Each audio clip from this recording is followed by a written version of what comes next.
Good evening, everybody, and happy or good afternoon. Happy Saturday. Welcome to Tech Circus, the takeover of Battery Powered. My name is Chris, aka Battery Powered, and we are here today with Mike, Tech 702, and Mr. Michael Pepper, Actual. How are you guys doing tonight? I'm doing great. How are you? Cool. I'm all right. I'm all right. It's a little bit of a change of pace here, so I've got to make sure through the whole live that I'm not expecting Pepper to do stuff because he's our normal navigator, and I predict Pepper is going to troll us halfway through the episode and just drop out, Makes sense. just to mess with me. So just in case anybody wonders, this is my drink. Well, that's very appropriate. Oh, man. I got my mom in town, so my kids have been driving me crazy. She brought them a bunch of presents and candy and toys, and so we were up late, up early. You got the sugar stuff, the sugar, the fam, all the So I'm coping. Yeah, I get. It's always good. It's always good when family visits. I mean, I used to always joke like it's better when they leave, but it's I don't know. I noticed your balls are red today. Yeah. It's a little so we're all different. This is weird. This looks very similar to what we're normally doing, but it's totally different, which is kind of, I mean, that's the recipe for the show tonight too, in a way. This is actually red. This is actually tan, and my lighting, something happened with the color balance, but I decided, I could either mess with it and be late. But I actually did move my camera away. So I'm really hoping that the dummy battery works all night tonight. We'll see. I changed up everything. Pepper has changed up everything as well. If anybody was wondering, this is actual true albino. So there's no special effects. Do not adjust your screen. This is, in fact, a soulless ginger with an albino tent and a sunglass stand. But I digress. What's up with you, Pepper? I am just happy that everything's working. Everything's in sync. Everything's connected. Everything's in focus. I can, do fun stuff like this. Must be a ZV-1. And it works perfectly fine. And not going to die halfway through. It says I have 2 hours and 41 minutes, which it says from the beginning, and we're good. I'm not blowing out anybody's ears tonight. Everybody can hear me. No, your audio's on point. I figured out something weird with my audio interface. Apparently, when it says that I am in good volume, it's way too high. So I'm monitoring it through software, and it's better that way. We have the Pixel super fan here, JC. Welcome. Yeah, the shit talking. We have a few people in here tonight. I think we should start off with do it. Senior Technically Lurking. Welcome, Techie K. Good to see you, Michael Pepper Tech. That's great. Hey, if you want to get on the stream later, Michael, just let us know. We can send you a link.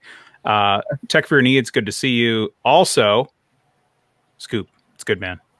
Scoop, the video producing machine. Dude, he's like, what? Did you get three videos done this week, Scoop? I think it feels like it was 3. Yeah, it must have been about 3. I think, but he's got like he's been redoing the room and every week he keeps it grinding. But when I think of grinding, I think of grinding horse meat. Oh, I thought you were going to talk about meeting your wife, but never mind. I digress. No. That's a longer story that doesn't involve it. Oh wait, let's get back to this dead horse. Yeah, welcome, JC. I won't take the time to explain the dead horse, but Jason is our if you need anything Pixel, he is our expert. We do not have anybody else in this panel today that is more knowledgeable about Pixel than him, especially not Tech 702. But Jason is the biggest fan of that. So and yeah, I totally agree with this.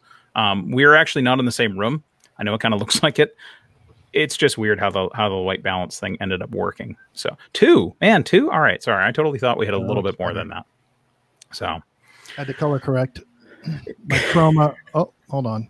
Almost had good chroma for a second. No. Oh, you've got to stop this then. If you're not going to get your chroma articulated appropriately. It's sunlight coming from the window, and that's pissing me off, but whatever.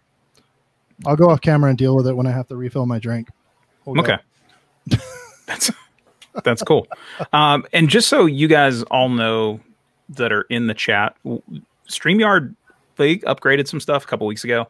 And since they've done that, like we're running on a paid sub and all that stuff. But since this has happened, chat and some other things have been really, really obtuse. So just so you know, like right now, it's kind of stalled again. I'm having the Viper chat stall. So I don't know if you guys are seeing it on your side, but for me, I'm just showing the last thing I'm seeing is actually. I always stream the chat on another screen live so that I can both give us bonus minutes that we didn't earn, but also check for quality control.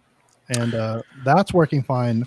But I do see that here, and it's pretty current on my comments in the admin board here.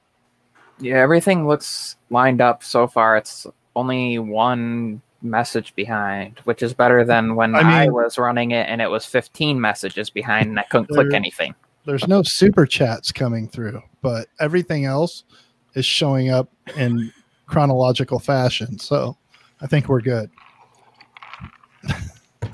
Good then. So allow me to say this, because I know this is Chris. So the way we're doing Tech Circus now is we've decided to rotate it between the three of us. And we've always scripted our shows with bullets, at least, of things that we wanted to discuss. So part of this new format to keep it as chaotic as possible is Chris didn't tell us anything about what he plans to talk about. So we are literally going to respond in real time with no preparation as he brings up topics. So buckle up, pour a drink, should be entertaining. And the only thing that's even better than that is that when we discussed it before, I actually thought that like whoever was hosting it was the one running it, and then the other people would actually bring the topics. So that will make this like even more exciting. I really wanted to highlight all of JC's stuff about him beating the horse for a long time, but that's one of the things that StreamYard is apparently filtering tonight. So can we go ahead and just tell people they're not getting their Bitcoin now, or should we wait till the end of the show? Well, I think that is a great Pepper needs a tissue. I'm going to throw my Bitcoin wallet up. That's funny. A lot of places use Cash App. I'm using my Bitcoin wallet. So yeah, I guess that is really actually one of the leading topics of the week, other than the obviousness of, by the way, I just want to say thank you all for following the pathway, the golden, the yellow brick, whatever color road you want to call it. Thanks for coming over here tonight and joining us over here on my channel. As Mike earlier alluded to, we will be hopping and popping around a little bit. We're going to keep it in the Saturday time frame. It's going to be Saturday nights, as noted from our last discussion about this same thing less than 5 days ago. But the channel will be hopping a little bit. We're going to be moving over to Mike's and Michael's and then rotating. And then the replays will be available up on the main channel Monday at the time that our show would normally go on, maybe a little bit earlier, like 5 p.m. Pacific time, something like that, for anyone that wants to catch replay crew. So the replay will not live on my channel. It will for a little bit afterwards, but just so you know.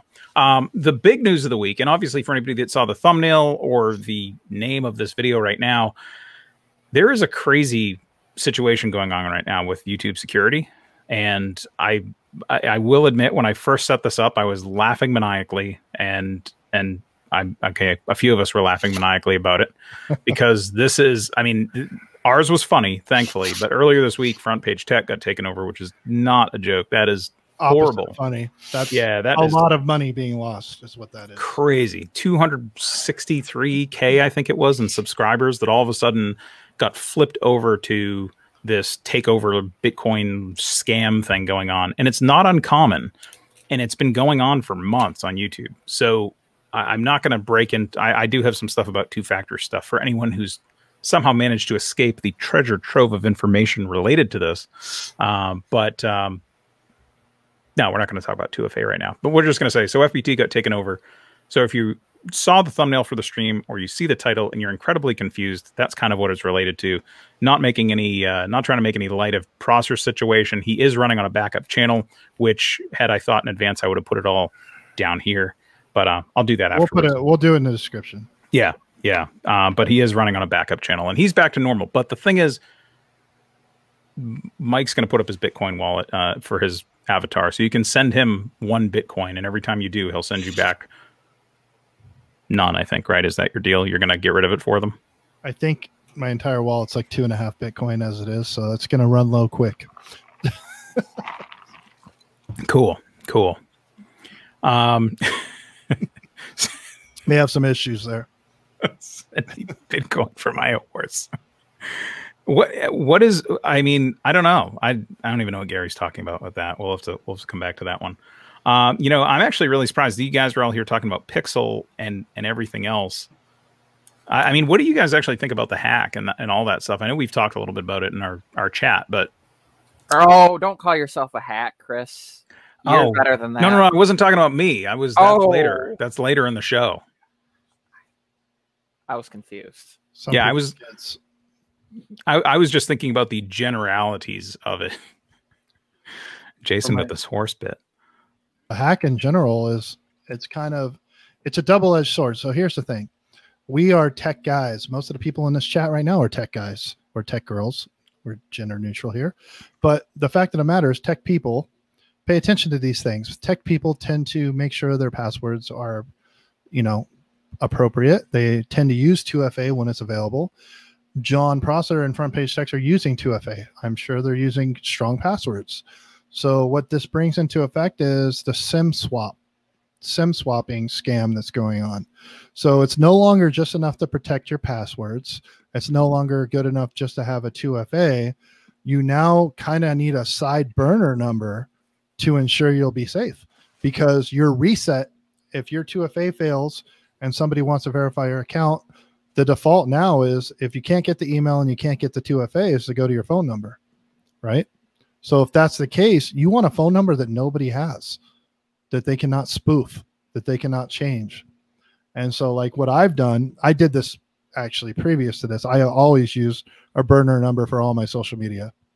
So it's something we got to look at. And when you look at things like Google Voice, stuff of that nature, you can get phone numbers to use to fill in the blanks for stuff like that, to keep your personal number. It's not a problem with it being affiliated with like your bank. There's my 13-year-old puberty voice, but it's not a problem with it being affiliated with your personal bank or like your Visa card, because those things are institutions that are usually FDIC insured, and you will have some kind of reimbursement, fraud protection, stuff like that.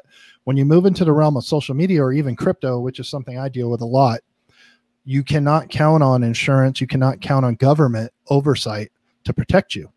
It's private companies. It's kind of in its own realm of encryption, and it's on the technicians to set it up.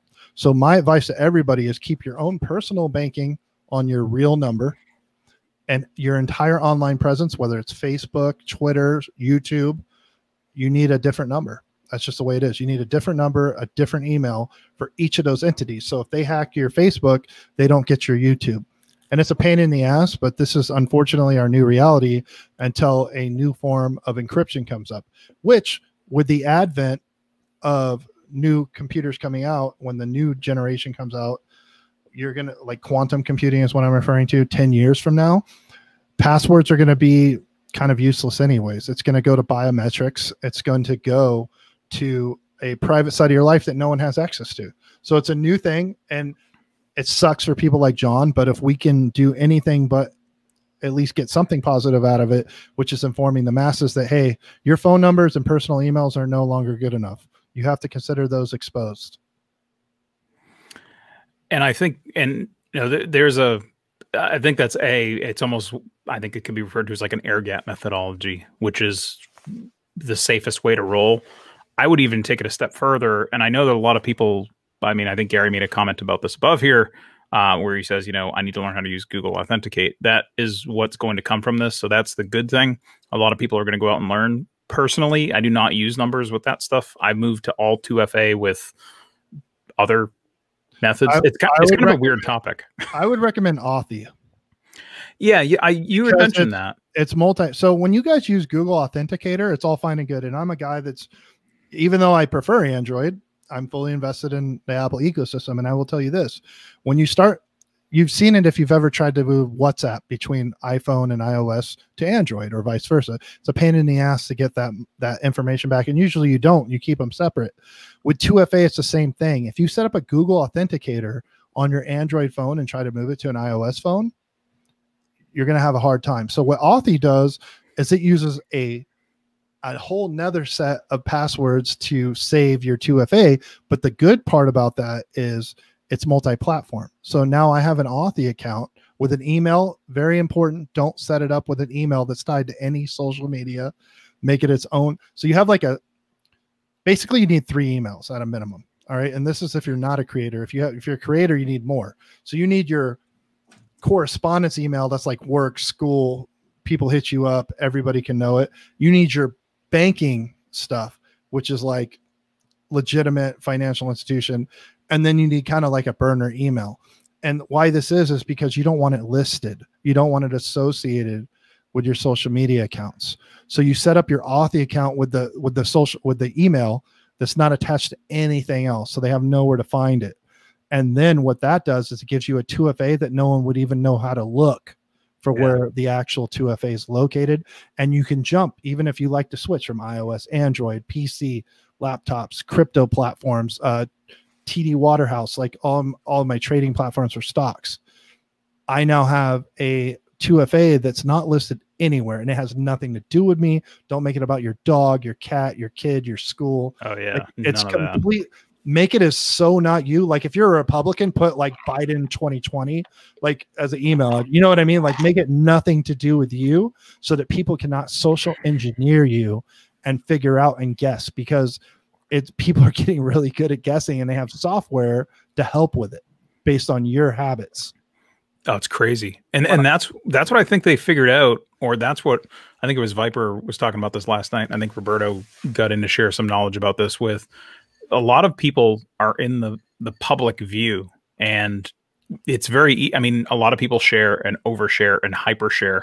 And it's really important. Like if you have a personal group of friends or whatever, like that's cool, but be careful what you do in your brand, because people there's no saying that someone isn't watching you right now. I mean, I know there's a couple of people watching us, but they can watch and then collect that information, and they might not be leveraging it immediately. That's the thing. We all have, it's the internet. Everything lives forever. You get a file. You basically get a file.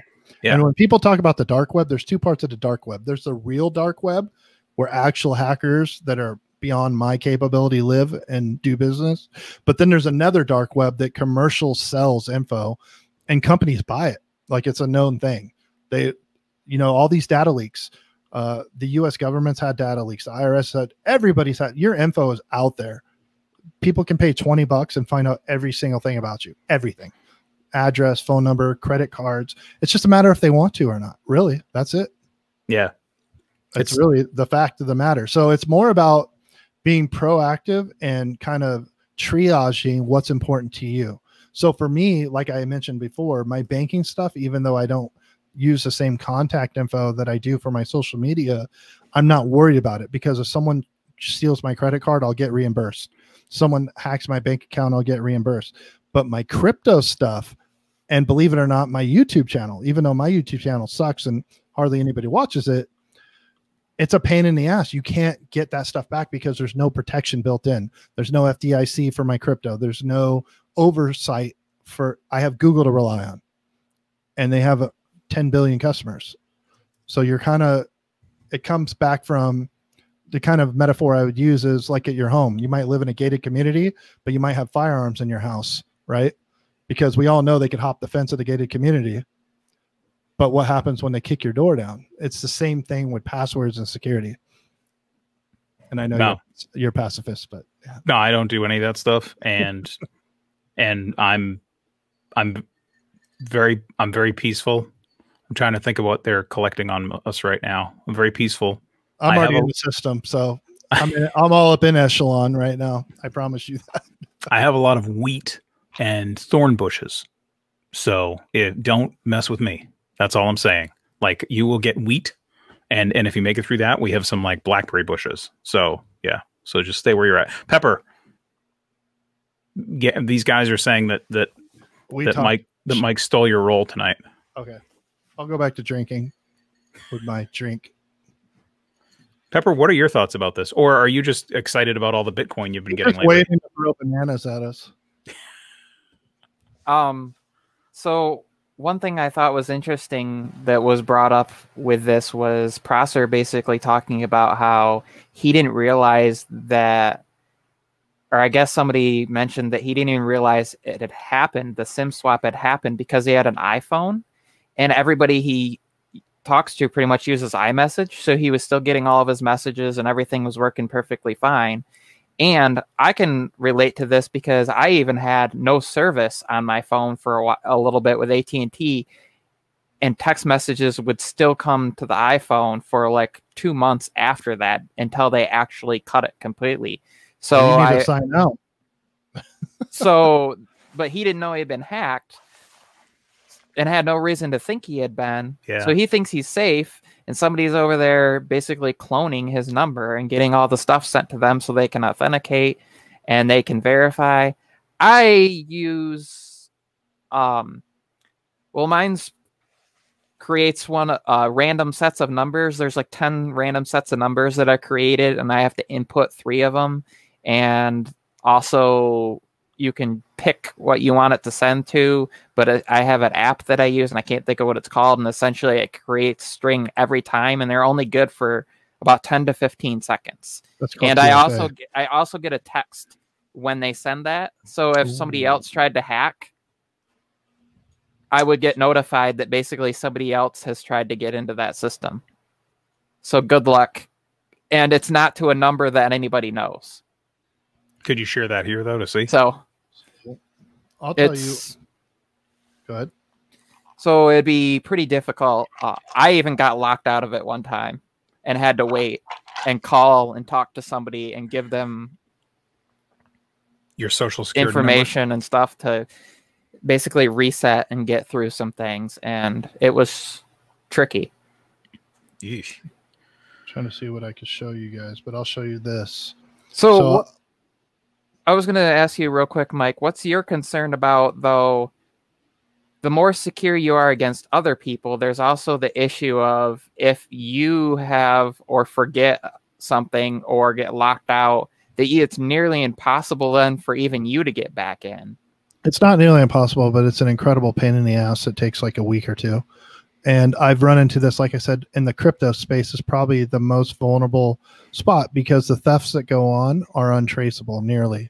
If it's offshore, if you're not using like an American base exchange, it's super easy for your stuff to be gone forever. I will say I know of people doing it, and you contact, and they literally make you send driver's license, mail, like a picture of you holding your driver's license with the address, with your social, with the account number, like all that. They ask for that and to get it to reset the 2FA. But one of the advantages of using a service, and I'm not paid, or obviously, clearly, I don't make money from YouTube at all, but Authy, the reason I like it is because I know friends that have had a lot of crypto and they've lost their Google, the phone got destroyed. If you have an iPhone and you put Google Authenticator and the phone is destroyed, you will never get that back. It's gone done forever. You are Whereas, gone. as I mentioned, Authy uses that mystery email, and it has an email password, and you could set it up to, there's nothing else that goes to that. It's a hidden, and it's so random you would never guess it about me. And you set that to its own thing. Nothing else goes on it, just that, because that is the hub of your security. So my Authy account is locked to something. Nothing will ever go to that again. I don't send junk mail to it, nothing. Because if that gets compromised, then everything else is suspect. So my Authy account, it goes with me on every device, but the login for that, it's only in my head. If I die, my wife can't get my crypto. Like straight up, it's gone. And there's a lot of jokes about that in the crypto space about how many husbands are gonna die and they have $1 million in crypto. They'll never be able to cash it out, but it's a real thing. It's only in my head. So that's, I mean, I took a little bit of a different tact than that. I'm actually using michael.pepper with 2 P's for the first part of pepper at gmail.com for like most of my really secure stuff, so that, you know, not only would people like not assume it's me, but they're like, oh wait, I'll assume it's Michael Pepper. You know, it's very much untraceable and very. I'd ask actually everybody here in the chat to not share that too. Just keep it to yourselves. very secret stuff. And then something else that happened, just real quick, and I'll go ahead and show this. So this is one of my Google Voice numbers. And I made a TikTok account. I've never posted on it, never used it, right? But it was on one of my other social emails, just email, no phone number other than this Google Voice burner number. See if you guys can see that. That was the other day. Look, that was all in 15 minutes. I also had the same attack on my Snapchat and a couple others. So I'm a nobody. I have like less than 300 subs on YouTube, but they're still trying to get into my stuff. But because they're using false information, they're trying to force a reset on a phone number that's in no way related to me otherwise. You know what I mean? So it's not going to happen. I keep getting one for EA Sports. It's like, I haven't used that account in forever. So there's nothing attached to it. There's no credit card information attached to it. It was a free account. So at this point, I don't even know the login. So they can have it if they want, because it just doesn't have any information. It doesn't even have my real name. Like, how did they, like, I just had some username that I used that it creates one of those stringed, like, Pepper 026539, whatever. It's like a really long. Hold on, can you say that again? So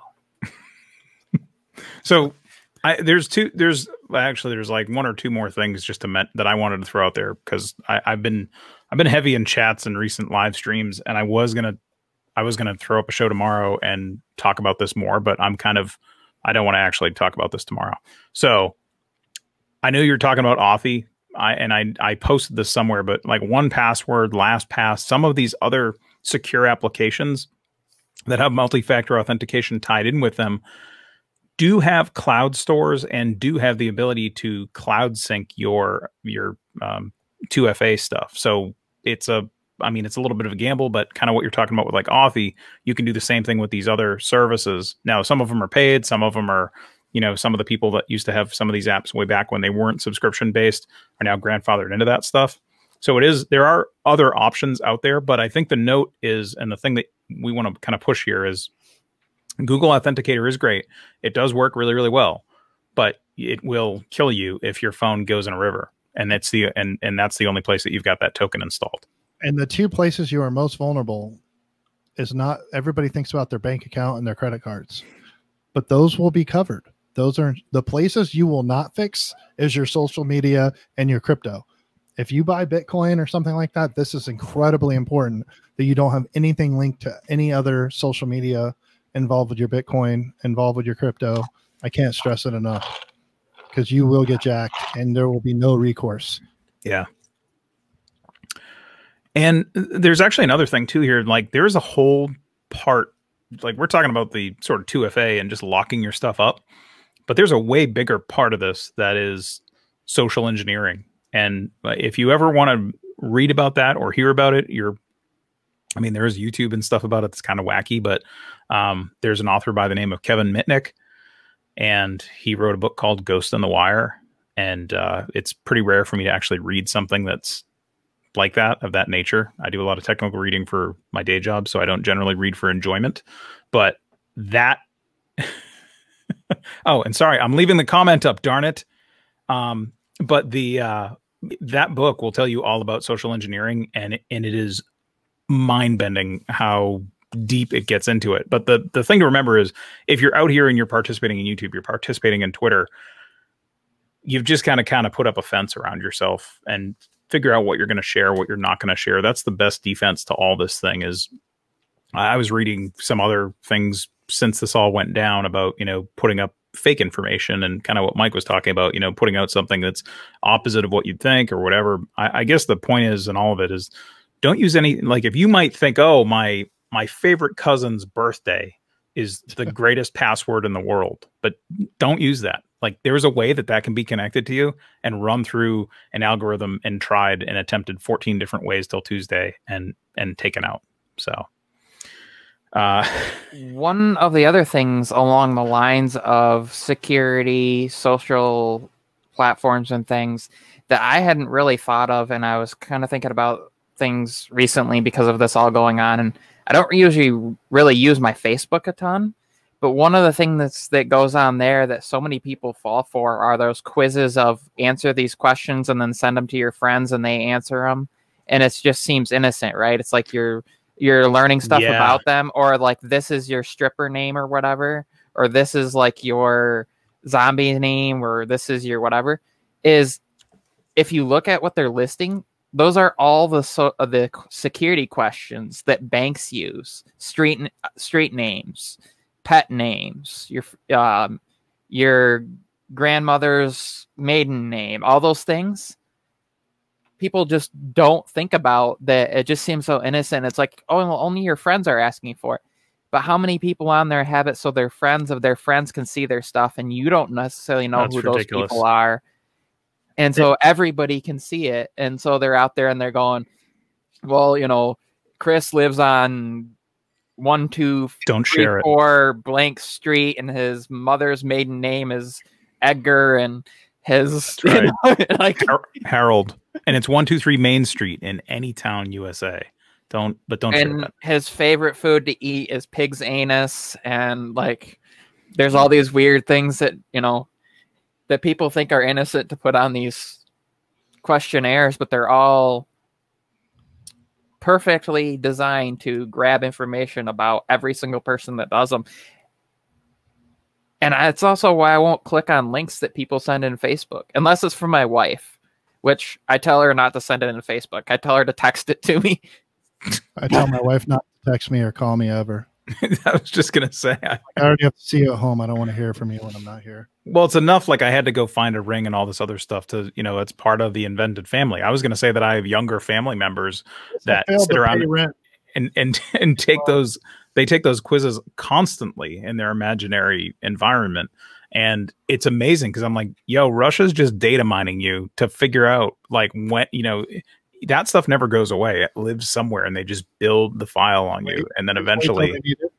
Yeah, exactly. Exactly. So, oh man.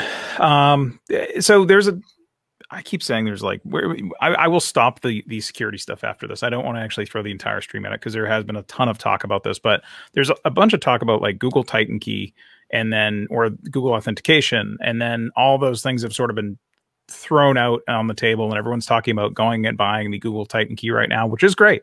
It's a great system. It's a great package. Just know if you are on iOS, that does come with some trade-offs. I'm not going to get into it here. I'm just going to say that if you have like an iPad or other devices, you're going to want to make sure that you have that key handy anytime that you're checking mail. Chris really means to say is that the Pixel is the most superior, sophisticated device on the market. Oh, well, actually, that would be Jason C first and then me right after it. But the huge proponents. The iPhone also has a secure authentication area inside of it because it has that secure enclave. So it does offer a similar functionality to what the Pixel does. I can't see the good. I don't really trust it. Google just doesn't, they just don't want to tell you that. But if you go and the weird thing is though, there's only like one of these spots available on your iPhone. It looks like the Pixel will work with several of them. But the thing I wanted to mention is you can get your own hardware key. You can go get like a YubiKey. You can get something like that. YubiKey, that's a good one. Yeah, YubiKey, Yubico is the company, and then they make the YubiKey. Might be what I use. Maybe not, but hardware authentication, hardware stuff, something that cannot be gotten around. Titan Key, but the Google Titan Key is a great, easy to use system. But just know you're going to have to install an app on your device. The app is going to work with the Titan Key, and you're going to change the way that you interact with your device, and you're going to need that key on you all the time. There are some other alternatives that you can do, but I would say the takeaways from this are research your options. And of course, 100%. Yeah, like make sure that you're familiar with what you're doing. I would say, and this is a crusher, but pull your phone number off of stuff. That is something that I did a while ago. I have actually, what Mike's talking about, I've got crap burners and they're linked to my stuff. And then those numbers aren't tied to anything right now. And I've got other hardware and software authentication things lined up. And that's probably why I've got like, I don't know, 65 of the best subscribers in the world, because I'm too busy doing all this other crap to lock my stuff down. But just know that, you know, you want to pull your phone number off or make sure that it's a dump number, and then make sure that you're using unique emails and things of that nature. Never, ever, ever have that email that people send you mail to about your channel or that contact stuff, never ever let that be the one that is managing your channel. And I wouldn't make the one that's managing your channel relevant to your channel. That's one of those cases where I would use that behind the scenes stuff. Also, all your side chick numbers and your adult friend finder numbers, don't put those associated with anything else, because spiteful and vengeful people can use that against you. Yeah. Not me. I'm just saying, I've heard, like, putting it out there. So hit some chat for a minute. Yeah, I've got to get back here. I like that. When's the last time you guys ran through chat? Let's run through chat. Go for it. No, you do it. You have a better voice than me. I sound like a prepubescent teenager. Go. I'm not going to. I'm driving. I typically tell my friends and family not to send me any of those quizzes, says Techie K. Okay, you're out. I'm gonna take this shit over. That's annoying. Same, Techie K. How hard? Hold on. Go up to technical lurking. 702 appears to be amusing himself. How is that different from every single day? Yeah, this is. Yeah. Is that really any different? Even in our private chats, I make jokes that go unanswered for days. I hate those damn quizzes. Yep. Yeah, I know. Well, it's fun. It's kind of funny. That's the one thing that we've actually got like alignment on here. Techie K is like, yo, I hate that. And then Tech for Needs is like, yeah, man, same. I'm waiting for Mike to tell us he's going underground and off the grid. That's where I live already. I live in massage parlors. That's how I stay. Did you get that green screen from McFadden? That looks like a Hilton Garden Inn. I believe this one is the Mandarin here in Vegas. Ah, nice. You know, the Mandarin Orient. Yes, I've seen them. Not to be confused with the Clementines, but they're a little bigger, right? And then friends and family don't care. They keep sending those quizzes no matter how much you tell them. Yeah. Well, yes, you're getting those on Facebook, because that is the 45 and up club for sending shit that the same crowd that falls for the Nigerian princess and has an AOL email account. Technically Lurking has not, just so you know, has not socially engineered you, Mike, and is not in your private chats. No. So just FYI. The only thing Facebook is for anymore is staying in touch with elderly, school teachers, and the thirsty girl in high school that you just keep an eye on. But that's just rumors and rhetoric. So, Chris. Yes. If I'm going and I'm looking online and I'm going to look for an authentication key, and I'm looking at all the different ones that are out there, and so I decide what I'm going to buy, and I click buy, and I purchase it, and I get it home. How do those work? I could tell you, but then they, gosh, let me just look and see. Okay. There are still people in chat, so I probably shouldn't answer that question.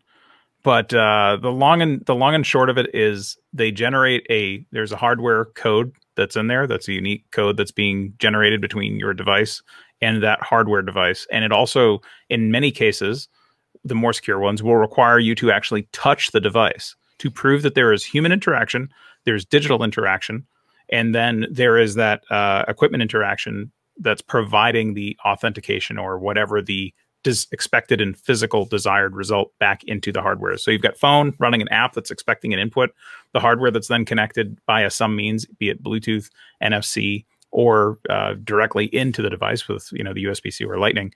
And then there's you touching that key. Now it's not a fingerprint. I mean, they do have some pretty wild stuff, but in most cases, it's literally just you touching it to prove that there's somebody touching the device. And from there, it will give ultimately a code back into the application. It's not a code that you'll be able to see, but it'll hand hand a code back into the app, and then the app will be authenticated for you. But in some cases, you can actually have things that are locked down enough. A friend of mine, for example, has a very, very crazy organization that they're employed by. I'm trying to figure out how to walk through this valley here. Well, that's where I see that's the whole thing earlier. I said you've got to have like a made up situation, right? So I'm making up that I have friends. You guys are all I got. Yeah, that's when we told you we didn't want them. So I know somebody that has to put a card in their device, in their laptop, And then they also have a key that they plug in, and and the key, basically they have to touch the key and have the card inside of their laptop for it to unlock and work. So like once that's either of those two things are gone, and that thing's locked out. That thing, and never mind all the other layers of security that are baked into that. You can't join, you know, all the Wi-Fi's and all that other crap, no matter what you have connected into it. It's wild. That's how my dad's laptop for his work was, but it was, they would send authentication code to his pager, and then they would send it to somebody, and then they would send it to somebody else that he worked with, another code. And that person then had to send him the code that they had gotten, and he had to input both codes while also placing his fingerprint on a scanner on the laptop. And you had like 30 seconds to do it all. So essentially, when you wanted to unlock the thing, you called the person and you went, okay, yep, I'm going to unlock, and it would send them something. And if you didn't put both of them in and hit enter at the same time, so if somebody intercepted one or the other and just tried to use it, it would fall out and go to the next one for both people. So then you have to authenticate both at the same time. That way his boss also knew when he was and wasn't working, because you can't call your boss and be like, I need back in. And they'd be like, I thought you were supposed to be working for the last 3 hours. Why are you not signed in? It's kind of a giveaway then. Right. It's a little challenging. I don't know if Mike's ever had any experience with that stuff, but I could tell you a lot of interesting stories about wild security things like that. That would make you, well, it would probably make the chat go to sleep. But I've dealt with things like a retinal scanner type of thing, where there's, if you know, and it's a retinal, RETINAL, just to be clear, retinal. And you know, you go through, you put your handprint on a thing, it does a retinal scan, and then it calls something, or it goes back to an ops center. The ops center reaches out to somebody, and then they confirm that you're able to go in. But if it's a, you're trying to get me to tell you top secret stuff, not going to work in the chat.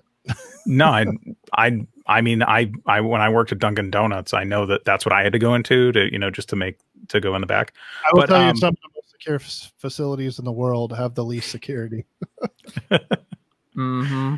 Well, I'll say about that. I guess the fun part of that story that I was dealing with hypothetically is that when that occurred, it was funny because if you did the hand scan didn't work, it would actually still pretend that it did, and it would go to the retinal scan, and it would then capture that data, and then it would call a different place, and then different things would happen.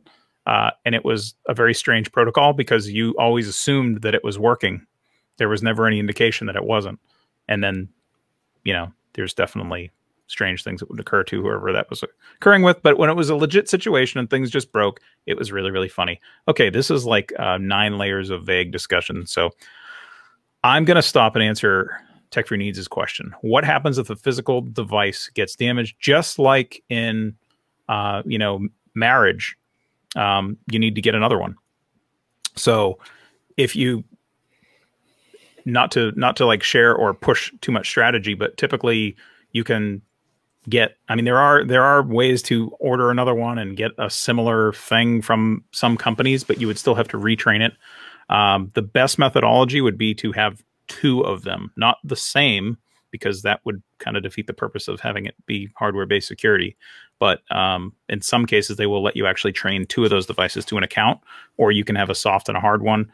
So a lot of the what's that? For the hard one. Yes, the hard one is, and and it's too bad. Like I'm sitting here trying to like really, I know I make bad jokes and people are just like, you know, I'm like, shoot, this totally sounded like I said an entirely different word. And then of course I get people in the chat rolling through it. I know that Greg recommended, when they were talking about these security keys, he recommended ordering the kits that have the 2 different. Yeah. And then you can train them at the same time. And it's kind of like your house, right? If you only have 1 set of keys, yeah. What happens if you lose it? Well, you got to get another one, except for this is like the lock is forever, is always changing. That's where the Google Titan key is really good. But just know that I haven't looked into that recently. I do own a Google Titan key set, and that's all great. But from as far as I can tell, it locks down Google stuff only. And I think that's one thing. I mean, you can have many other 2FA systems, whatever, but if you're moving into that hardware space, the Titan key is covering, that is only for Google services, I believe. I don't think that, and or things that you have linked and tied in to authenticate with your Google services. That way, that will and may also use it. But and you can use the keys outside of Google if you have something else that uses hardware authentication. That's the other thing. So it gets a little bit wacky, but so yeah, like, having two is better than one for sure. Like all of the websites that have the, you can sign in with your Google account and into PayPal or different things like that instead of using a separate account would be able to be authenticated with that then. Yeah. Oh man. All right. So speaking of dead horses, it's kind of funny. I started this whole thing off by giving JC some crap, and now I think I've spilled everything that I can share about 2FA. So I guess the question is, we did our show on Monday. The 4A came out. Do we want to talk about anything Pixel stuff, or do you guys want to move over to Samsung stuff a bit? You already know my opinion, so let's ask chat. Chat, what do you guys want? Yeah. Because I'll talk about Pixel all day long. I like Sammy's stuff too, but I'm waiting for the Fold this time. Or else, if there was no Fold 2, I'd definitely buy a Note Ultra. Chris, sure. Where did you end up with that after you accidentally canceled everything? Dude, it's so irritating. So to bring everybody up to speed, when I pre-ordered the 4A on Amazon, I wasn't watching the internet. I wasn't watching anything. I was literally just digging in and searching for it for a few different sites in the background. I found it on Amazon. It was only available with like one color case. It was a package deal kind of thing. And I ordered it as soon as it became available, which is great. And then I realized as the week went on that they offered just the regular, I think it was actually that day, like Monday, this past Monday, that it was available without that case. So I went into my order very recently, well, right after they became unavailable on Amazon altogether, and the 4A was listed in an unavailable state. As soon as that happened, I went in and said, oh, good, I can cancel this stupid case. And that is exactly what I did. I will not admit that I made a mistake here, because I swear I was OCD about this, but I canceled what I thought was the case. I ended up canceling the phone. So now I had the case coming to me. And for whatever reason, the case could now get here sooner. So they're like, oh yeah, your thing will be here like the 17th or whatever. And I'm like, so I was just irate at Amazon. I contacted Amazon. I'm like, yo, I did this. I'm a bonehead. Can you fix this for me, please? And they said, we're sorry. There's no way to uncancel your stuff. And I was like, I know, but I just did this 5 minutes ago. And they're like, oh, that device is unavailable. There's no way you could have ordered it. I'm like, oh, no, never mind. I'm out. So now I've canceled everything, and I'm pixelless. I had something like that happen before and ended up calling, getting mad, hanging up on them, calling, getting mad, hanging up on them. Did that 4 or 5 times until I finally got a nice lady on that went, oh yeah, I can fix that for you. We'll just replace an order and I'll override and give you a mandatory rush next day delivery for free, which was like I think that was about $27 for the thing, because I had ordered on a Thursday and it got messed up and I couldn't fix it till Monday. So yeah, we know that your original order was going to be, we'll refund your tracking or your payments, and we'll push this out to you and get it to you. And that's a completely different circumstance of like, oh yeah, you messed up, but we're going to fix it anyways because you should have had this fixed by now. It was our bad that we didn't fix it. Yeah. Not screw you. You don't know what you're doing. You couldn't have ordered it. Because obviously they could see that, I don't know, 10,000 other people would probably place that exact same thing. Yeah. So. It's weird. Well, I mean, and Mike, yours is still, you ended up ordering a 4A, I assume, given that I saw some other Google stuff show up at your door. Yeah, actually, stand by. I got all kinds of stuff. I have, well, this is the 2 that I have in reach, but if anybody didn't hear, I'm still going to do all tech stuff, and I'm finishing the MacBook Pro video tonight. So it'll either be up tonight or in the morning, the MacBook Pro video. And then I have the MacBook Pro Plus versus the Air video. Got a few Apple videos, but my niche pivot is going to be Google. So if you are interested in anything Google, whether you want to trash it, talk crap on it, at least link my videos, because I'm going to pretty much cover everything Google makes. So if you want to make your case for why it sucks or why it's awesome, use me, because everything Google is going to go through Tech 702. Thanks for coming through, Techie K. Good to see you. Appreciate the support as always. Yeah, well, I mean, okay, Google. That's You guys are welcome at home for him saying that too. For those of you that use it. Is that what it is? It's not. Yeah, that it did change, I guess, didn't it? Darn it! I thought I was out of tune on that. Well, That would be the cool part about Google, so all the assistants have like their thing, like, hey, I won't say them all, but Siri and Bixby. And the cool thing about Google is when you record the Google Assistant, it's usually okay Google or hey Google, but you can killing them all now. You can actually add a curse word. So just so you know, mine is a curse word, and it's F and U Google, and it comes up 100% of the time on the Pixel. Just so you know. What's funny is if you record it as FU Google, it works. I've done it for years. Before mine stopped working, which we talked about a little bit, mine half the time would work for me just fine, but it wouldn't work for my wife. One day she comes upstairs and she wants to turn the bedroom lights off, and I just hear her yell, "F you, Google," and the lights, and then the lights were like, "Okay, turning lights off in bedroom." I was like, "What the?" Yeah, and then it popped up on my phone and showed me, that she had turned them off. I was like, "Oh." I haven't bought the smart lights yet, but those are coming, and I'm just trying to figure out if they'll take the command line of like different stuff for different moods, because there's colored lights, like the hue different lights, and I'm hoping I can say like I'm sad or like something. I'm hoping there's voice commands that could be added that would be both entertaining to your own plight or mood, as well as when you say it's time to party, like I want black lights.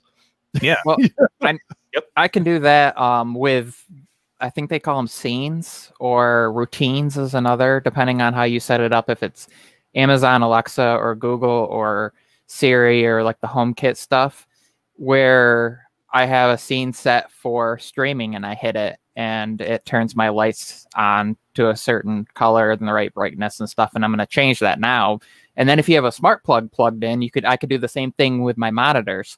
So I just sit down, plug my laptop in, and say, Google, I want to stream, and demo this. And it doesn't want to like change his world behind him. And it changes and turns the monitors on, the lights to what they need to be, and all good to go, and not have to worry about it, because I just want to do cool stuff. I want to have like a mirror ball set up. I'm like, Google, I'm pooping. And like the mirror ball starts spinning with strobes. You can totally do that too. Ridiculous. I'm inspired. I'm an 80s kid and a 90s kid, and I'm inspired by Pee-wee's Great Adventure. Remember when he wakes up in the morning and everything's automated? Yes. From like he makes his breakfast and all that stuff. But I wanted to do like, seriously, like I take a shower, you go to the bathroom. I would love my house to interact with me during those mundane tasks. It would be cool. Well, I know you can set things up with sensors, so you could have it sense that you're walking to the bathroom and you get there and your lights just turn to whatever you want.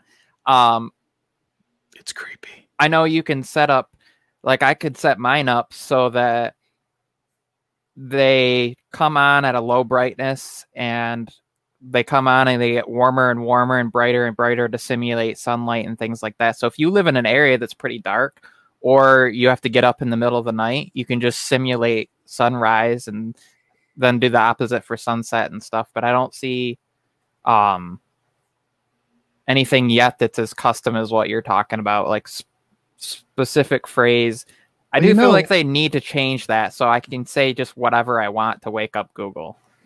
Like Bill Gates already has, I've heard, I don't know, I haven't been there, but I heard he has nanobots and stuff where when he walks into certain rooms, he has a transponder on his wrist, and each person in his family that's assigned to his home has one. And like literally when he walks hallways, the entire walls change mood based on heart rate, based on predisposition of things they like, whether it's artwork, music, climate, all that stuff. And that's something I could definitely see in everybody's house 10 years from now. He had technology years and years and years ago that we still would dream about. My brother went to college with somebody who was going for audio and ended up happening to work with a company and get flown to Bill Gates' house, his second house, to set up his audio. And like you're talking about though, but when he sits down, there's sets of speakers that are tuned to how he wants the sound. The lights are set up how he wants the lights. Yes. The vents and everything 100%. for the heating and cooling are for him. That's what I'm Melinda saying. sits down, they're for her, his kids. And it doesn't matter where he sits. It's I don't know if they have it on the wrist still, but my cousin and other people I know have talked about crazy stuff. Back then it was pressure sensitive. So there are sensors in the floor. So where he would step, or if he sat in the couch, it would push on the floor and it could sense things like that. If he wanted, I don't know, whatever, he could throw it in the microwave and it would do. And of course you can do that all with Alexa now, but back then it was all just knew he wanted something heated up and done at certain times. And there was all sorts of crazy technology you had as far as that goes. Now it's all AR stuff. I got to tell you, like, you guys have gone off on this, but I just got to tell you, I'm a big Pee Wee fan as well. And and this is actually this is actually in my backyard. So yeah, that was my biggest. That was I just want the chair to be automated and animated and you know, have someone to give you the undying affection that. So you're telling me really you want a bidet? Wait a minute, hold on. Does this look like a toilet to you? This is not a toilet, Mike. Nor is it a cleaning solution. But you know, the toilet with arms. It is, but you know the weird thing that no one ever noticed, like the mouth on the thing was always really weird looking. But you know, we just never saw it not moving. Cherry was the toilet's gonna eat your caca. It's a mouth. Gary is a little bit confused. Gary, it's totally okay. We were talking about Pee Wee Herman's Big Adventure. Somehow we moved on to TV in the middle of a Samsung discussion. Out of here. We're talking about home automation is what I was talking about a little bit. Yes, we were. And now we're going to move to the biggest announcement of the week. Samsung, the advent of folding devices. Then we're not going to talk about that. We're actually going to talk about the Galaxy Buds Live. Has anybody seen them? I saw them. El Jefe had a nice first look. I called it a review because he's like, dude, it's Don't just tell me about it. Don't tell me about it. I'm like, dude, your first looks are better than my reviews. So yeah, I take that as gospel. Well, it's funny. Pepper. I saw somebody who had the red ones and they took them and they had them sitting in a thing with like a bunch of kidney beans or chili beans or something and was talking about how they looked so similar. And it was kind of scary how accurate that was as far as like even the color matching. It was kind of funny. Yeah, so it's funny too. I have the beans. I'm here with them. But El Jefe came out with that first look and I'm like, I shared the video. I was like, go watch this because he knows what's up, but I'm not going to watch it. So you should go watch it because I'm not going to, because I'm still like forming my opinion on it. With the Buds Plus, for, you know, funny little backstory time, I would never in a million years have considered the Buds Plus after the Buds. I didn't own the Buds, but I heard a lot of interesting stories about things that they were missing. The Samsung Galaxy Buds, to be clear. Just so you know. What's that? I had no problems with the Galaxy Buds, even the first gen. It was missing a few little things that I would have liked. I'll say that. But namely like an app for iOS or a way to have them intelligently interact with the Apple system. Fanboyism is clouding your judgment. Okay. I mean, you guys know my feels about the Galaxy Buds Plus. They're some of the best headphones that I've used. I mean, they're yes. There's a big Venn diagram. I watched it 27 times as I was editing it for you, Chris. Remember that? Remember that? You were signed an NDA, Michael. So, but yes, the Buds Plus were great. Actually, I still have them too. I have the Buds Plus.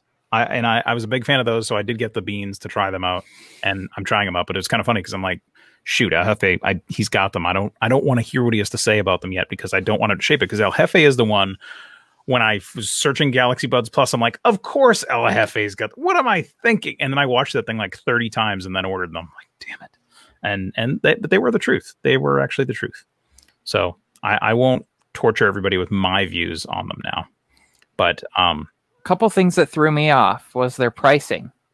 because I feel like as far as features and things like that, they should have actually been priced cheaper than the Buds Plus, because the Buds Plus have the inner tighter fit, the changing tips, things like that. So depending on the size of your ear, you have the different tips. These are more like almost designed like the original AirPods, where they sit in there. There's no way, it doesn't matter the size of your or shape of your ears. They're supposed to be that universal fit.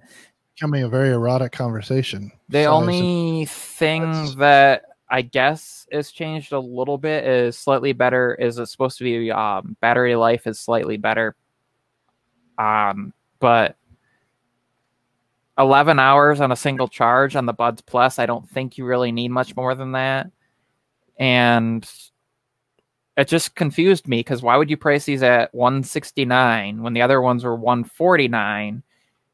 But you're missing the key feature, I think, the significance of the noise cancellation, because you're not, it has it, but you're not going to have it as well as something that has that tight fit earplug in your ear that's going to even have passive.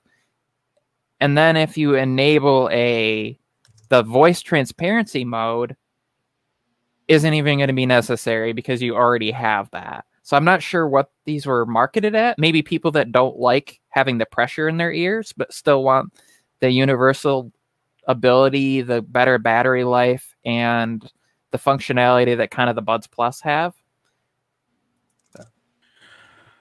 So it's interesting about thinking about the Galaxy Buds Live as they were. I did go buy some, obviously. I bought mine off of Amazon, for anyone wondering. I saw a bunch of people on Twitter wondering how people are getting them so fast. They actually did release the watch and the Buds right after the event for ordering and purchase. They're at like Best Buy, Target, and apparently Amazon as well. That's where I got mine. Best Buy. Well, you know me and Best Buy. I used to work at Best Buy. I heard something about that, but I'll get you. Keep talking. I'll get you what you need. Perfect. That's just what I need. I can't wait. So the Buds Live, the thing that I was curious how they sounded, and I'm not gonna do that here. I'm not actually gonna get into it all. I'll just say, for what they are, I ordered them 50% because they look like a freaking science project, and they're interesting for what they are. I'm gonna have to watch El Jefe's thing here shortly, but the other part of it too is I do have a Note 10 Plus, and I was considering moving up to the Note 20 Ultra. I had the S20 Ultra last year. I bought it and returned it pretty quickly. The phone was wow, your head is hidden. We could make that a background, if you want, Mike. I mean, I got the skill to do that. No, this is not me. This is Tony. Oh, that was Tony, right? Yes. And I used to be Ethan when I worked at a location with name tags. I was Ahmed for a while, but people said it was suspicious. I was culturally appropriating or something. I don't know, but I settled on Tony. I think that's very appropriate. So with the other thing of the Buds Live is that right now, if you buy a Samsung device, you can actually get, they give you sales credits and all that stuff, and you can get Buds Live essentially free with your purchase of one of the new Notes. And so I was curious to see how that whole thing would pan out, but not so sure. I'm just not so sure. I don't want to, in case I do put out a video, I will say I've been testing them since I've had them now for about 26 hours. I have been using them very, very heavily, but yeah, not totally compelled yet. How would you say they stack up? Never mind, you're not doing a review. I was gonna say, just for me, if I was gonna go out and I have the original Buds Plus, would I? Okay. Well, I guess I can summarize it like this. So you have AirPods Pro.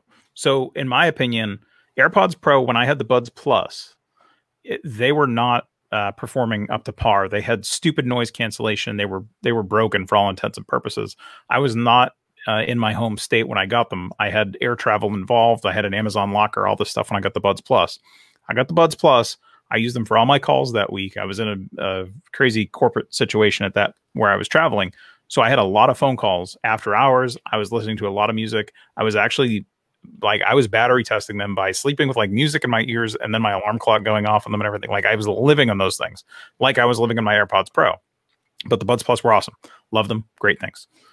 But the noise, whatever you want to call it on the Buds Plus, was superior to the AirPods Pro at that point in time. Yeah. I know I did a video about them and everything like that. So they're great. And then I get the Buds Live.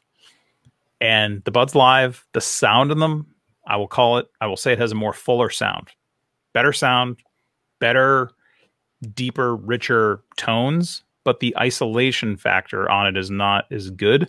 They do have ANC, and you know I think the A is like almost or attempted. It's attempted attempted noise cancellation. I mean they don't actually seal. That's the whole thing. That's the way that they seal is you kind of just jam them in your ears, and that's how they seal. So they are neat, and they stay in my ears okay. If I could just do this for another minute and 30 seconds, I'd have my driving review down. But the Buds Plus for me are still, for like $125 or whatever they are, they're still far more superior to what I would recommend for most people looking to get into a higher tier, more budget minded version of that higher tier headphone. Buy one of the big three. Mike, you look like you are dead. That's me in San Francisco in 2004. I just wanted to point out the Motorola V600 flip phone on my waistband there. That's impressive, man. I pulled that out of nothing. It's tech related. I know the photo's ridiculous, but so am I in real life. So just wanted to show the phone off. Is that a Nextel? Motorola V600. That was my second one because my girlfriend pissed me off and I shattered the first one on the concrete. Dude, I'm actually the kind of activities I do for fun. Come out to Vegas and you too can lay in the street with me. It's a good time. I'm more concerned that you managed to break a Motorola device. That's pretty incredible. Although that's actually very timely too, because although the old school Mote devices were pretty hardy, I know Scoop was just he actually just ended up sending his Edge Plus back, I believe, or I'm sorry, dealing with an issue with his Edge Plus, I should say, and now I don't want to spoil the video for anybody. He's contending with an issue on his Motorola device. Chris, it wasn't Mike's fault. It was the Ash fault. Stand by. The MacBook is not plugged in, and it just gave me a low battery warning. So stand by one. Okay. Mike, can we talk about that? Everybody talking about the Note being a ripoff? Yes. This is funny. Scoop's like, I broke one. Yeah, you did. I've actually broken them too, but that was different. I used to get like money for so here's where I'm gonna get a little controversial. And I'm gonna say in some instances $1,000 for the Note 20 is a ripoff. But here is where I'm gonna get a little in the other direction. Glass breaks more easily than plastic. So there's been a discussion over if it is truly designed, the impact that it might take. The other thing is if it's plastic with kind of a glass like coating on it, like they've been doing on some of these phones, the plastic might handle the vibrations a little bit better than the metal that won't budge with glass on it, and the glass is just going to shatter. So I'd be interested to see how the impact test handles, because supposedly that was one of the things that they talked about with the Note 20 Ultra with the better glass. So I'm curious to see if any of that passes down to the regular. Here's where I have concern. There's only a 128 gig model and no expandable storage, so you're stuck with that. If they had come out with a 256 gig or a 512 gig model, it wouldn't. I know why they didn't do it. It wouldn't have sold because it would be the same price to go to the Ultra, most likely, where you could buy the base 128 gig Ultra, throw an SD card in there, and save yourself a couple $100 or whatever, and essentially expand your storage until you run out of memory. You could throw a card in there, shoot 4K video, take it out, throw another card in there, just keep going if you want. And it's weird. It's the Note 20 Lite, essentially. Yes. But with the same processor and better cameras than like their previous Lite. That is exactly what I was saying. Which confuses the hell out of people, because like the S10 Lite had the 855 processor or 845 processor, but the Note 10 Lite had like the ancient Exynos processor. So they're really confusing people with which device is the premium because of pricing, and then now what do we want you to buy? And then people are getting mad because the Ultra doesn't come with the matte finish.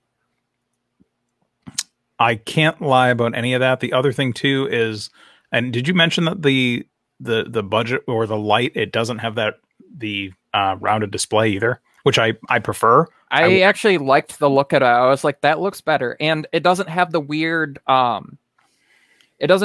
sharp corners. Yeah. Like, okay, this is not a Note, but this is designed similar to how the Note, how it has the weird sharp corner, right? Where it's not curved, like you have more of a curve on that, right? So it's the same. Well, I like the shape and the design of the regular Note a little bit better, to be honest. I hate the rounded screen of even the Note 10 Plus. It's like, I don't know why, it just irritates me. And it's weird because I like how the cases sit on and everything else, but the Note 20, you got that plastic thing. You've got no expansion for storage, and then you're locked down to the smaller size. You've got the glass stick, whatever you want to call it. I mean, it's a sort of just junky plastic stuff. So it is like, I heard it's actually glass underneath the plastic. But it's plastic. Who cares? It's everything's plastic. My Glocks are plastic. Lots of things in my life are plastic that are wonderful products. Plastic doesn't mean less quality.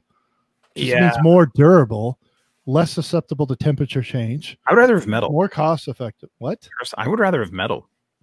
Or whatever the hell the Note 10 is actually made of. But here's the thing. The Note 10 is glass. Yeah. Well, that's what I was going to say. It's like, you can't have complete metal or you lose the lovely wireless charging that everybody wants and things like that. So there's got to be some sort of structural. Plastic, there's nothing bad about plastic. Well, nothing. If you think about, want to bitch about something. If we think about it, bulletproof vests are made out of fine threads that are technically plastic, that are weaved together in such a structure that it cannot be. Kevlar is plastic. It's. I mean, it's augmented more like carbon fiber than plastic. Yeah. It's interwoven composite. Yeah, but it's the poly whatever structure is. So it's amazing things. It's just depending on the structure. But people hear the word plastic and they think it's going to break easily or it's cheap or whatever. I mean, this is all solid plastic for the most part, with the except of the grooves. But I trust putting a $1,000 phone in here because it's durable. The entire purpose of ABS plastic is to get like 75% of tensile strength of a metal with 1/10 of the weight and 1/10 of the cost production. And so I don't see why that's a negative. And what do most of us wrap our phones in? We put them in a case that's made out of plastic usually as part of it and some sort of rubber type material. But my take on this, no, and I've jumped in Twitter a little bit on these, but I didn't go full, all the way in. The fact of the matter is that the reason that the base Note's priced the way it is not to make everybody go, oh, that's a great value, I want to buy that. No, not at all. It's for two reasons. One is people that buy Note for enterprise purposes with the Knox security, they can say, oh, it's under $1,000 a unit, so it's easy to sell for volume contracts. That's one thing. Two, it's an upsell automatically for the Ultra because the Ultra is so much damn better than that $1,000 Note, right? So you're like, well, screw it. Especially most people are on payments plans now. So most people that are buying $1,500 or more than $1,000 phones are already buying them on payments. This is a fact. So do you want to pay $40 for okay, it's cool. Or do you want to pay $55 and have the bee's knees? You're going to pay the $55. It's an easy upsell. It helps the carriers, it helps everybody. And then actually there's a third reason because of the current situation we're in, and the cost per unit is probably the highest profit margin baked into any current phone. We get to Black Friday where we're not even having an actual Black Friday this year. All the retailers are backing out of it. And they're going to be able to discount that phone $300 and be like, boom, $700. You get a Note with a stylus, with the A6, all the other good parts about it that are good. And no one's going to give a crap that it's plastic when they're paying $700 at Best Buy for that in November. Come back and check this video. I'm right.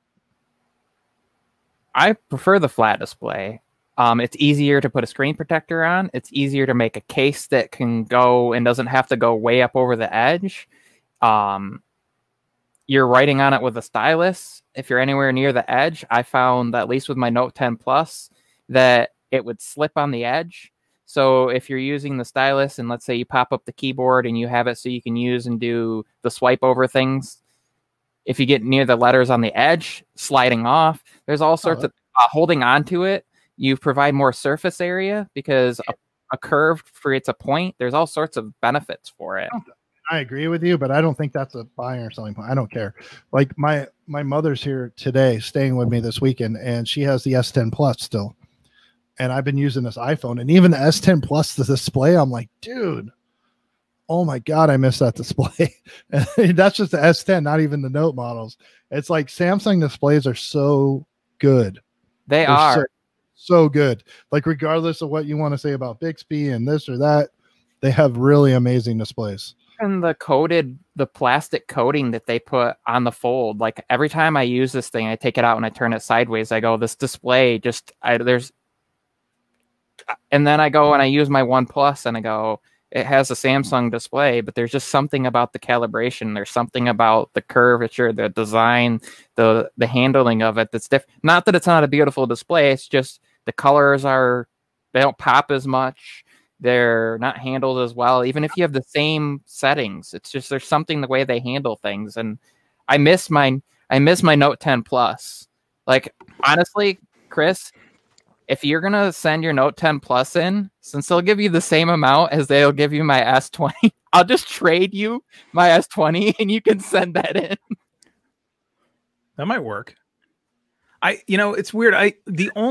This is where things are kind of irritating. Like it's really funny because like people can then just go get a better deal by like trading somebody, be like, you know what? I'll just trade you my phone. And while you guys are discussing this, I just want to mention really careful, real quick for everybody in chat, they are offering $400 trade in right now for the new Note for a Pixel 3, not the 3XL, the 3. You can find these everywhere for $200. So just saying, if you can pick one up, as long as the screen's not broken, you can get $400 trade-in if you go buy a $200 Pixel 3 and get $400 off. So you're basically getting $200 off. I know for your extra hour of work. So go do that. Make sure you do that. Bought, I think it was an iPhone 8 or 8 Plus from Boost for $199 and did that when the Note 10 Plus came out last year because they could get, it was like $400 or $450 for it. And you could buy it outright from Boost. And so they paid their $199. They didn't have to add a plan to it or anything. They walked out the door. I mean, the tax, so $211 up here and wherever you are, and walked out, sent the thing in, got their $450 off for it, and saved money, and good to go. Well, that's the thing, and I mean, I'll be honest. I mean, I'm even thinking now, like, how could I get Pepper to just send me his S20, and then I never send him my Note 10 Plus, and then I just go buy the Note 20 Ultra, and how can I? But so I know I left in the middle of this glass stick polycarbonate breaking payment plan thing. But the part I want to mention too, going back to the original Note 20, is that it has a junkier camera on it too. It doesn't have as solid of a zoom as the Note 20 Ultra does, which is another. Well, you talk crap on all models of the Note, so why? But they did a weird thing with the Ultra. They did a really weird thing with, I believe it's the front facing. One lens that they did a 12 megapixel, but the regular Note 20 still has the 48, I think it is. I think that's the front facing one you're thinking of. The front facing cameras on the Ultra Note are, it's got like a 40 megapixel or whatever shooter for like front facing on the S20 Ultra, and on the Note 20 Ultra it does not have that. And then I think instead of having the space zoom or whatever, the zoom is more manageable on the Note 20 Ultra. The big thing for me though is, the Pixel 3a. I do this. This is so weird. I've done this when I've been messaging people too, like Tech 702, for example, the other day, going, "Why the hell are you so obsessed with the Pixel 3a right now?" But the I think that the 4A is going to take the best photos out of anything, but I'm upset that it doesn't have a whole bunch of imaging options for lenses. That's where it kind of irritates me, and that's really what's driving me towards the Note side of life, because it's like, I know the Note product, I'm happy with the device itself. I wish it took better pictures. That's the only thing I wish. And it takes really, really good pictures as long as you're not breathing. That's the only issue I have. If you're breathing, like, forget it. It's all bets are off. And now that the guy from Adobe was acquired, like he was stolen, the guy that like Adobe acquired from the Pixel team or whatever, we could see a universal app that essentially, instead of having to sideload some things, gives you that benefit across more devices and works. And they just basically create a version that's a happy medium that runs on whatever software you have. And then it doesn't matter. You can buy the hardware you want, the insane Ultra Max Pro Plus XL 50 7.8-inch screen, massive beast of a phone, and throw the thing on there, and you got the options. That'd be a massive beast. The benefit, though, is the altered versions of the software. The developers make work with all those lenses. So yes, it works really well on the primary lenses, but when you zoom in, where normally you would get a crop in digital zoom, it will switch over and take advantage of, as long as you're using the version designed for your particular device. Oh, you mean for the creative? You're talking about like the Adobe Creative apps specifically. Yeah. So, but Gcam even too, like on my OnePlus, the version that's made for the OnePlus 8 acts like a Pixel software, but you can still zoom in and get to take advantage of having multiple lenses. The only thing they don't do is step back, but that's because the Pixel doesn't have the step back, so they can't. Right. Yeah, I did notice. Well, I mean, I'm running Gcam on the Note 10 too, and that's where it's evident to see, like, there's something in there, like their stabilization algorithm or something is a little weird, because the Gcam pics on it are, in a lot of cases, better than the stock app. But then it's like in certain extremes, you have to use the stock app. Only auto. And pro mode, Sammy's better. In my experience, I tried Gcam one time and the pictures were worse and a lot of times than what I could get out of my Note. But in auto mode, it was typically better. But if you use pro mode, Sammy, versus Gcam, it smokes it. Yes. Because you can set ISO and all that stuff. It's like, it's not no contest. I had the same thing. When I had the Note 10 Plus, and then I put it on my LG G8 and compared them, and it was weird though, because when I used the Gcam, sometimes I got like an orange color or like a purpley color, but when I used the stock default in Pro mode or what, you could get the effects like instead of doing the astrophotography, do a long exposure, and instead of night mode, you could do some. Imagine a world. Microsoft's already partnered with Sammy. Like, they're in it to win it, right? Can you imagine a world where Google, Microsoft, and Samsung work together with Sammy hardware, Microsoft, all their cloud services, and then Google's computational photography and stuff? Oh my God, dude. That would be an untouchable product. Absolutely across the board untouchable. And then instead of a DeX, you'd still have that, but they would just integrate remote software too. So you have a Windows laptop or desktop and you're out and about, you throw your phone on a dock and it just immediately accesses because it's already integrated with Microsoft. Your account's signed in, everything's ready to go. And there's your full desktop while you're on the go. Tablets, same thing. That is where they're headed, though. I've noticed the integration of more things by default instead of having to download and install software. But one of the things that Samsung didn't talk about, and one of the things that I learned about recently, is that's an all Android thing. The whole being able to use your phone with the Your Phone app and have the apps pop up on your computer is not just going to be with Samsung. That's all Android devices. But originally it will be with Samsung because they're integrating it into their new version of One UI. The whole Samsung and Microsoft thing is like, I can't even go down that rabbit hole. It's a dark one. I think I'm going to shift gears a little bit, and I'm not going to take you guys. I know we've been prattling on here a little bit.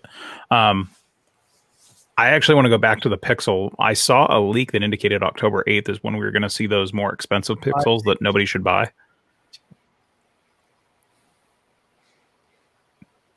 And you guys don't feel about that. You have no feelings about that at all. I said the 5G once. I thought you were going to drop a bomb on us of some. Oh, sorry. No. Stupid observation. No. I had no. I mean, it's just. I think it's kind of funny that I sort of said it on the show the other day. I threw all that stuff out there. You know, there's a Pixel 5. Period. And I'm a huge Pixel fan. Google niche guy. I'm going to get one because I'm obligated. Because that's what I want to do with my channel. But I don't think the 5G is. I don't have a problem with the processor because the only thing that 760 series loses is gaming capability, but you gain a grip of battery, which is the other bitch that we've all had about Pixel. So they'll fix the battery. It wasn't known for gaming anyway, so who cares? So it's a win-win. Adding 5G kills more battery, costs more money, and it's pretty much useless till next year anyway. So I don't see those being a must-buy product. But yeah. I'll review it, but yeah, I don't see it being a must-buy. And see, that's where the weird sort of hook comes into the Note 20 Ultra, because it's like I liked the S20 Ultra. It was just a little, I didn't like the actual design of it, but it's like, well, I'd really love to have like a 5G sort of reference device. At the same time, going back to something that Rene Ritchie brought up earlier this week, is he's like, if you think you're going to do that, and you think you're going to get this ultra wideband friendly blah blah blah blah blah 5G thing for 5G that doesn't exist yet, but you've got to realize, by the time next year rolls out and there's new 5G devices, they're going to have way better chips and way better sensitivity and way better ability to pull in that 5G. So your stuff isn't really a reference anymore. He wasn't saying that to me. He was saying it to battery. I think battery technology, you're probably the one I should consult, but what I'm reading is battery technology is about to take a step forward too. So between the battery technology and the improvement in chips, what impresses me is when I had my S20, I would always turn off the 5G unless I knew it was going to go on it. I would always turn it off. You need to use 4K like right now mobily with let 5G chill. Who cares? With my OnePlus 8 though, I leave it on because I found it doesn't matter. The smart switching that they integrated with the software, it goes, oh, there's 5G and it's going to run better than 4G, so we're going to put you on 5G. But then you go into an area where 4G LTE is faster, it goes, nope, we're going to kick you over to the, and it was actually making things worse to put it and force it to the 4G because there were some times where I didn't get any service at all because they do all their calling over data. So in the areas where I got 5G, but it might have been worse for a little bit data wise, at least I knew my texts and my calls were going through. I'm with you, Gary. I'm getting that 4A because that's my channel, but I cannot wait. Cannot wait. I'm going to go to sleep with the fold on the pillow next to me. The 5 I think could survive would be if they shocked us and came out and went, this is a bigger device and it's going to have the 765 5G. We know that they're pretty good as far as handling things and that they put some sort of intelligent switch into it and it's $449. That would be like $100 for larger display and newer processor and stuff. And they threw like 8 gigs of RAM and 128 in there. Then I could see it surviving because that would be crazy. $100 to jump, and that would be cheaper than any other 765 5G device out there right now. The only knock on the 765, if you really look into it, you're getting like 20% better battery sipping. It literally the GPU on it. So if you're trying to play first-person shooters on your Pixel, which of people that know about the Pixel and use it, I don't think anybody's gaming on it anyways. The battery improvements are far more important. And the apps are already lightning fast anyway. So it's not like you're really losing. I look at that as a win. by having reduced cost, better battery. All of the tests I've seen with the 765G was that it benchmarked and tested somewhere between the Snapdragon 845 and 855. Almost like that was the range. So you're talking about something that was a flagship a year to 2 years ago. Here's the thing. The biggest single, and anybody uses Android to any, I don't want to say intelligent, but more beyond the surface level. If you use an Android phone, whether it's Pixel, Sammy, you change the animation speeds. And the animation speeds for opening applications is more functional in your day-to-day than the chip speed. The only place it matters is in games. Or if you were one of those crazy guys like Josh Quinones that renders on a phone, right? Other than that, you're not going to know. I would pay $100 if someone could tell me the difference that's not a tech person doing normal tasks outside of gaming or rendering. It's designed from the same chip as the 865, the same process that they used to design that thing. And really it's that, and it can't handle it can't support a high refresh rate display at all. That's only two things that are different as far as that.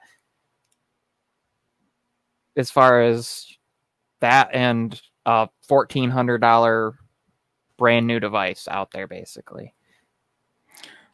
I am interested to see what the pricing of those new Pixels is going to be. They're saying, they've already announced that it's going to be $499 to start. I assume that's going to be the 4A with 5G in its current carnation. I've already top shelf 5G, Pixel 5 5G. We're looking back at 700. So. I'm totally down with that. I'm thinking, you think it's going to be $699 or $799 to start? I'm thinking like $799. They're going to throw in that 5G factor and say it's justification. From what I read, and again, I don't know source pricing for this stuff, but just what I've read is just by going to 5G, their cost goes up $75+ per unit. That's their cost. And then they got to add to that. You got to double that. Yeah. So yeah, we could see 800 and then if they do my favorite thing, if they do the $799, then it allows Verizon, AT&T, Best Buy to throw their little $50 buy it here stuff, and everybody still makes money, right?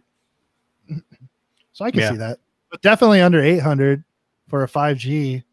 But when you look at it, and I know that one of the reasons they went with the 700 series over the 800 series was the 800 series required the dedicated 5G chip on all devices that run that. It doesn't matter that you didn't have a choice. The modem is built in. So they were able to offer that 4A without being forced to 5G. And they could do the same thing because there is the 765 and the 765G that are essentially the same chip. It's just one has the 5G modem and the other one doesn't. And I think that is also significant for battery consumption, and that it would be even more expensive of a jump. I hope so. By the way, I'm responding to Jason here, by the way. I'm not ignoring you, Pepper, but I see the word camera and it's kind of like shiny object.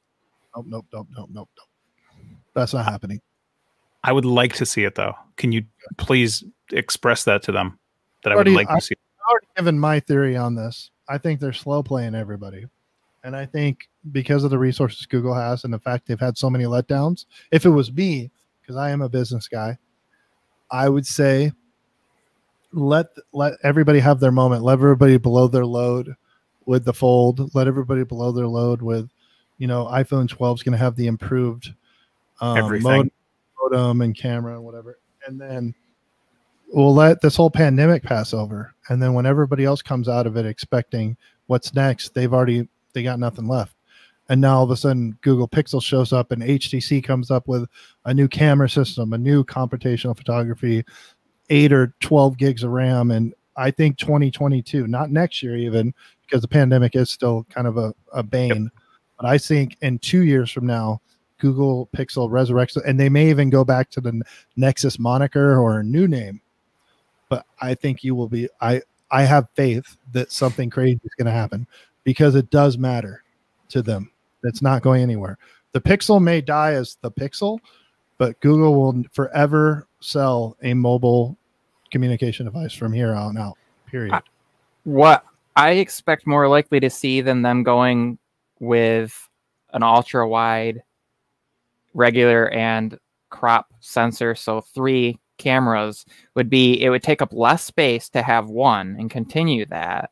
And with their advancements in computational, and you could have larger pixels and a larger sensor that takes up 2/3 of the space of having 3, but that sensor would be twice the size of a single, and they could just have a higher pixel count and use digital zoom to do better than anybody else does, and you would have an ultra wide, a wide, and a telephoto all in one, because they would just use software to do it. And the other thing that allows is smoother transition, because you don't actually have a physical change and everything's all aligned, since it's all one sensor, instead of having maybe a few millimeters away from each other, where something like this is either all lined up like this, or the iPhone kind of did the triangle and angled them so they line.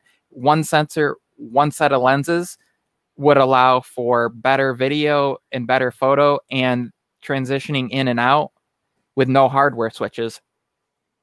And we already know Google's doing it. They've been doing it for years. Yeah, their strength is certainly in maximizing their value and what their silicon can do, and applying the software smarts behind all of it. But speaking of software smarts, we have leveraged the power of this modern technology for about 90 minutes or so. So I want to thank everybody that came into chat. And before I do that, though, I just want to know, do you two gentlemen have anything coming up that we should know about? When are we going to see you next or hear from you? I know Mr. Pepper just dropped a video earlier today with some abuse of produce. It was going bananas over there on Pepper Talk. If you haven't seen it, it was about these. Yes, they've been around for a while, but I did something a little bit different, a little just kind of, hey, this is what they're for. This is what I think about them. So go check that out if you haven't watched it. And as far as that goes, I'll have some other stuff coming this week. Product finally arriving Monday or Tuesday, hopefully now. With power outages and some things that have been going on, there's some delays with some things with that as far as shipping. And that's kind of what I've got going on scheduled for this week. There might be some unplanned shenanigans that happen. I will most likely be on Thursday this next week, whether it's just me or somebody joining me, yet to be determined. Cool. That's good. I'll keep an eye peeled. Nice. What about you? I'm swamped, dude. I got. I'm just like loads of free time. I know is what you have. You guys have no effing idea. No, I got my mom in town, so I'm trying to not just do this the whole time. But I got to get this MacBook Pro video done, so I'll either finish it tonight when everybody goes to sleep, or in the morning before everybody wakes up. But you will get the MacBook Air video. I had to get it done, but this is going to be a quality MacBook Pro video, so please watch this one. And if you're looking at MacBooks, this will be useful to you. So watch the MacBook Pro video, and then I'm going to do the Versus video early next week, and then we start on all the Google stuff. Yeah, because you're supposed to be getting that like the 19th or whatever, right? I will be getting my Pixel on the 19th. I already got a bunch of Nest. I got Nest Minis. I got Nest doorbells. I've got the hub coming. And so this is going to be like, I'm still doing everything, to be clear. Like if it's tech, I'll talk about it. But my interest and what I feel is underrepresented is the entire Google ecosystem. So I kind of want to tie it all together instead of just the Pixel or just this. I want to show people what it looks like all set up, and I'm a fan of it, and it's relatively affordable. So it's a small investment of an ecosystem to invest in. So I'm just going to showcase it. And some people that are on a budget, sometimes having a budget ecosystem is better than having the best piecemeal system, right? So maybe people can't afford to buy all the Apple full system, or they want And in my opinion, the Google Assistant is what makes the Google ecosystem something worth considering, even though you may not consider it on an Apple level, even if you love iPhone. So simple as that. So Mike's going to confuse us. First, he convinces us that Alienware is awesome. And then he tells us this is why you should get a MacBook. And then he's going to go, but Google's awesome too. I love Google. Sounds a lot like me. You're going to go and say, well, it doesn't matter. Just get whatever. The difference between me and Chris is I'm not returning it all. So. Oh, that is different. Oh. Damn. That's well, I knew that once you got the MacBook. No one returns the MacBook. What are you going to make and never post this week, Chris? Oh, well, I'm probably going to do a I'm thinking of a Galaxy Buds Live video, and then I've also got a bunch of new chargers, the same ones that I talked about last week, but I added more in, and then I found a different angle to take with that. So I'm going to record a lot of that and then not upload or share any of that stuff. Videos that never see light of day. That would be interesting. Yeah, it's very, very interesting. I feel better though, because Gary's got 5 things recorded that he was talking about here. 5 things recorded, but not edited, which I did. I would totally, Gary, as stated here, I would totally edit them for you if you'd already said lots of positive pleasantries in them about me. But I suck at is editing, so don't send it to me. I think the real question here is, so obviously this is running on my channel now. I know you're not going to do Tech Heat on my channel, so I probably will throw something up. So I know like not while we're talking, don't worry, I'll be on mute if I do. But I mean for my live tomorrow, for anyone wondering, but I know no one's actually wondering. But the big question is, Mike, are you going to be able to do the Heat tomorrow? Tech Heat will be done, but it's a short show, so it's a shit show, but it's also a short show. See what I did there? Come watch the short show, shit show, Tech Heat tomorrow. Okay. And it's only, I keep it to like 20 minutes. So I'm trying to get maximum engagement in short time, because it's easier to keep everybody's attention for 20 minutes and be like, yo, everybody show up, click my stuff.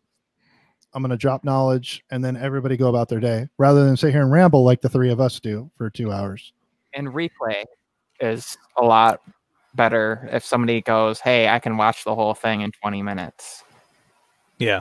Yeah, because then you only have to skip like 5 minutes 3 times to get to the end of it. And on that, and also on that note, if any, I will touch on this. I know Chris was probably hit on this too, but before we forget, if anybody wants to watch this again and missed, good point, it will be re-uploaded over on the Tech Circus channel by Monday at our usual and normal time. Yeah, we're not gonna. I'm not gonna be like editing it. I'll just kind of trim the ends a little bit, like a nice fresh loaf of bread, and then drop it on the channel. I'll probably do it by Monday at 5 p.m. I'm thinking Pacific time, just because so the East Coast folks will get it a little bit earlier. But yeah, I think we're gonna do that. So, but for now, for all of you who have showed up and joined us this evening, which is Technically Lurking, Techie K, Scoop, Gary, Tech for Your Needs. Gosh, I saw there's a bunch of other, C. Ova was in here as well. Did I already say Technically Lurking? Jan and Danskin, and then a couple other folks that joined us. Oh, Cody showed up. What's up, Cody? What's up, Jared? Cody. These are all my homies in real life, so I did. That's good. That's good. It's good to have like real. I mean, we just talked about real fans besides YouTube, so it's like you guys are kind of your thoughts sometimes. No, I'm just kidding. But I do have a support network, so it's good. They're like, bro, you suck, but we don't care. We're drinking. Yeah, exactly. I think that's the important thing. If you don't have honesty, what do you have other than a fake online personality? Exactly. So thank you to everybody in chat, and of course, Michael and Mike. Thank you to you guys as well for coming out tonight and assistantly captaining this schooner of ours. I look forward to seeing you guys both next week. And I know we didn't plan this yet, but while we're sitting here talking, where is this going to land next Saturday?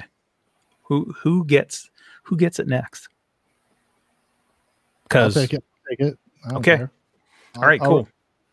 I have nothing going next week, so for the replay crew, for right now, forever. I mean, if you're watching this live, even better. But so next week, well, yeah, let's do that.